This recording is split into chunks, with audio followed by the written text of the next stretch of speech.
Hello!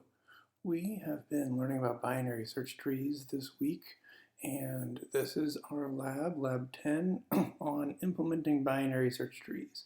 Now, we've talked about a lot of numbers in our demonstrations with the Acorn cards. In this lab, we're going to be using letters. It's going to be the easiest way for us to start working on this lab.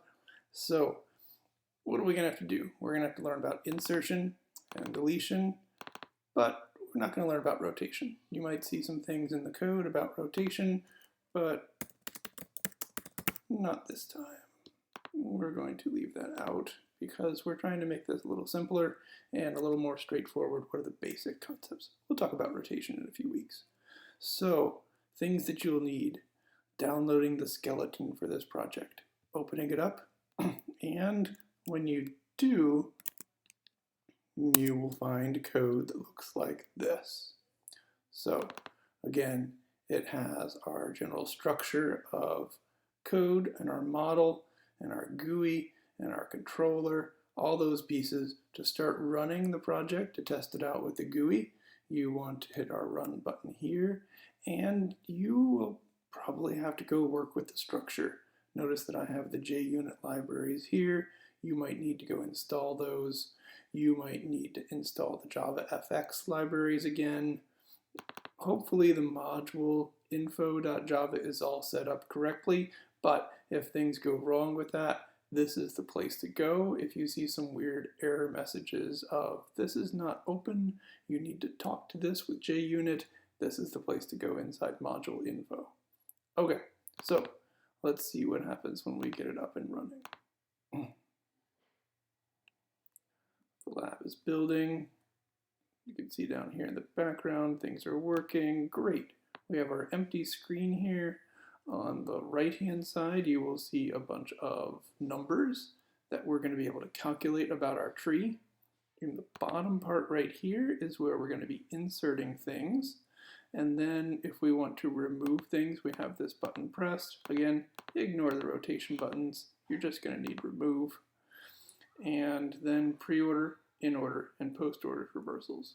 Now, when we load it up the first time without doing any coding, we can type in something, the letter A, insert it, and notice that it draws the letter A. Everything else is broken though. We don't get any minimums, maximums. We aren't allowed to add any other letters. We get a bunch of null pointer threads down here, non, null, etc. Things are a little strange.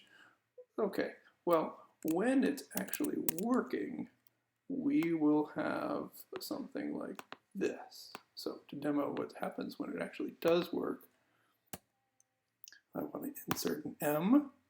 It will be able to calculate the size and the minimum value, the maximum value, and the current height of our tree, how many levels deep it is. So if we add some more letters here, like W, well, W is greater than M, we'll start to see that visualization. We now have two nodes, a height of 1, minimum M, maximum W. We add some more pieces. Let's just add a few more letters here. And I'm doing that by hitting it here and then hitting enter or hitting insert. Either one of those will get something to show up in our screen. And so we have 8 letters in there. Minimum, maximum are calculated, and the height. So the pre-order should print off the pre-order traversal that we talked about today. Do you print off yourself, and then print off your left children, and then print off your right children. In order, you're going to see the letters come out in alphabetical order, and post order, you should be able to see all of the letters come out after they have been talked to their children. Okay, if you want to remove something, again, make sure remove is clicked, and then you can tap on things and they will disappear. E will go away. That's an easy one. The G, we should have that leap over like we did before with the J. And if we remove the M, then it should bring the N up, or the J up, depending on which one you implement. And if you do the W, poof, that starts to disappear. So all 3 of those cases of leaves, interior node with 1 child, interior node with 2 children. We're going to be able to do that here in our GUI. So let's talk about the code that we're given. You might think that we need to go inside binary search tree. But binary search tree is written for us. It's provided, and there's a lot of functional pieces in here. There's a lot of setup. What we need to concentrate on, you can ignore pretty much all of binary search tree. You don't need to look in that file at all.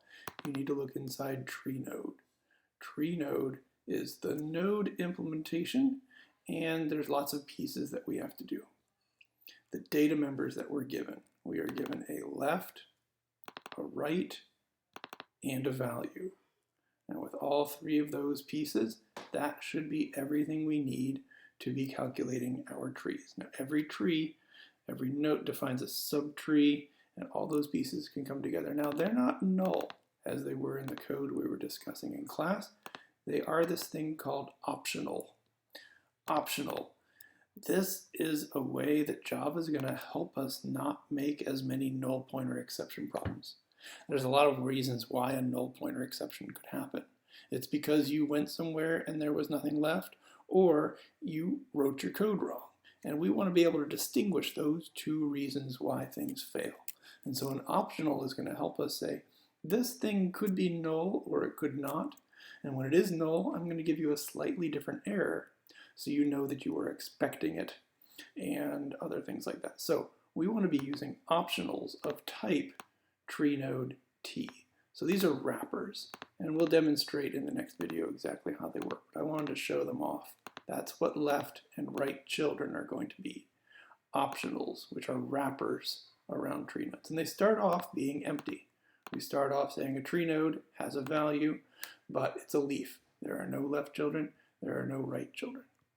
Well, when somebody wants to get the value, you can return that value. When you want to get the left, it returns the left. Get the right, it returns the right. There is a Boolean function down here. Hey, am I a leaf? Well, that figures out if left is empty and if right is empty. The optionals have this function called isEmpty, and that's how it can answer the question, pretty much like we were saying before, left equals null. This is the way to do that with this optional object. Okay, so what do we have to do? We have to write insert, and we have to write contains, we have to write the height of the tree, we have to write the size of the tree, get minimum value, get the maximum value, do the pre-order, post-order, in-order traversals, and write the remove. Note down here, we are leaving out those rotations. We'll talk about those in probably 2 weeks. So all of these functions are going to be doing recursion. Pretty much every single function is going to be involving some recursive function. So back to our description here. That's the picture of what you would get, just randomly inserting letters in the alphabet. There should be 26 of them. The minimum is A, maximum is Z, the height is 7.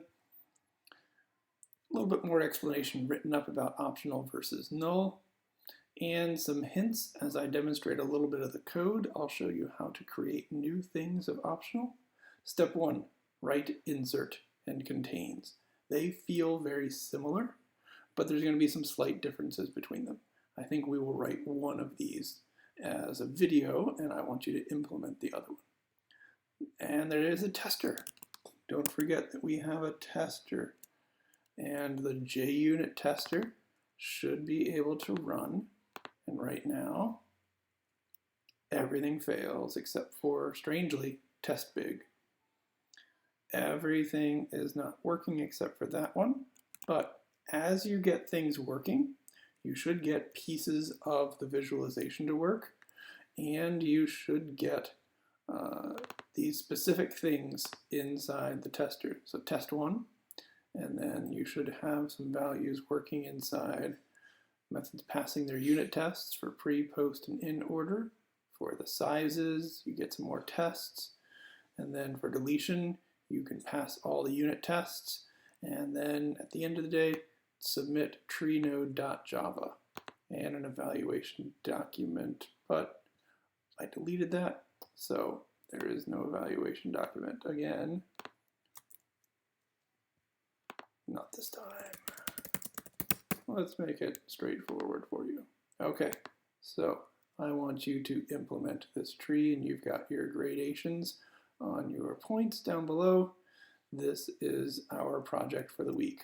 Next video, I will talk about exactly what we need to do for step 1. I'll get some pieces of that going for you to make sure you can see how this code comes together using these strange optional things. Okay, see you then.